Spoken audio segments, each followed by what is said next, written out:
Good morning. Welcome to the CUNA Advocacy audio briefing. My name is Ryan Donovan. I'm CUNA's Chief Advocacy Officer. It's Monday, October 5th, 2020. There are three things you need to know about credit union advocacy this week.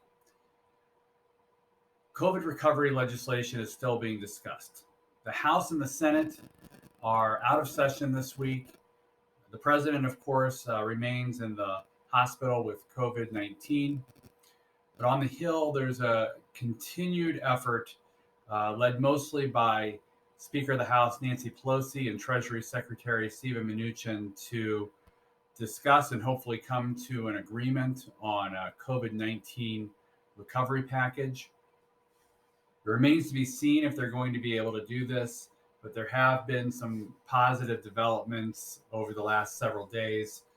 And certainly you've seen Speaker Pelosi in recent days talk more about moving perhaps legislation that will help the airline industry.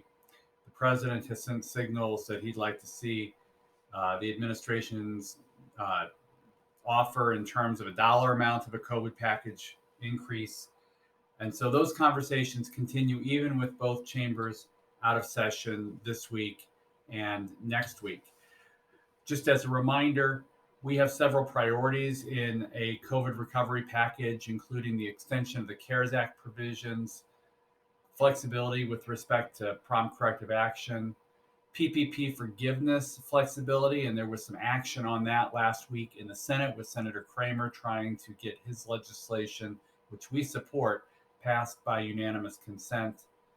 We also support liability protection and additional funding for state and local governments that are affected by COVID-19.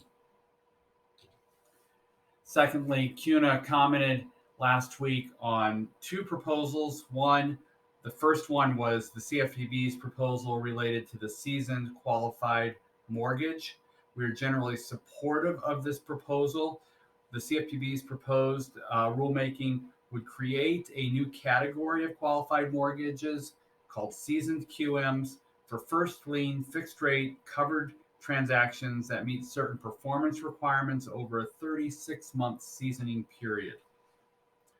We also joined with several other associations in filing a reply comment to the Federal Communication Commission regarding its proposed regulations to eliminate unlawful robocalls pursuant to the Telephone Robocall Abuse Criminal Enforcement and Deterrence Act, the TRACE Act.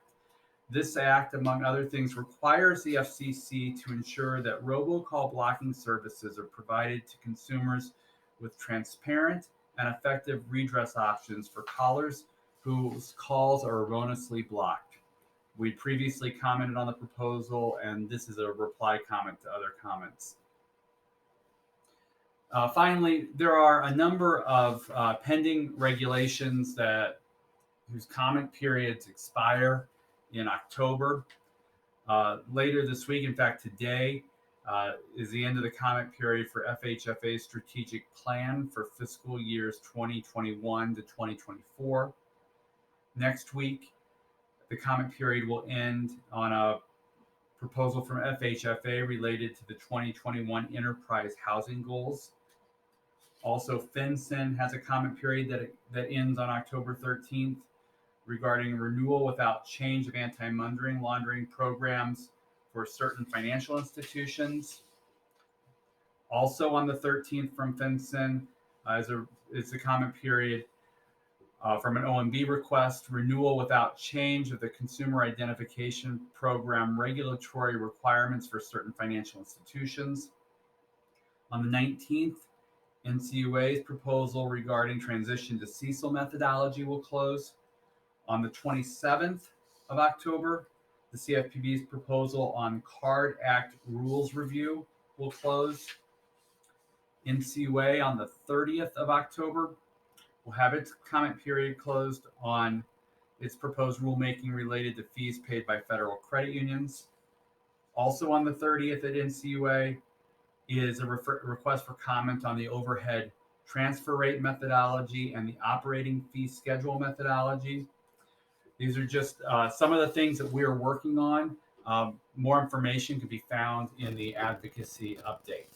Thanks for joining me this week. If you have any questions, please don't hesitate to reach out and contact me. You can see my contact information there. I hope everybody has a great week, and we'll talk to you soon. Bye-bye.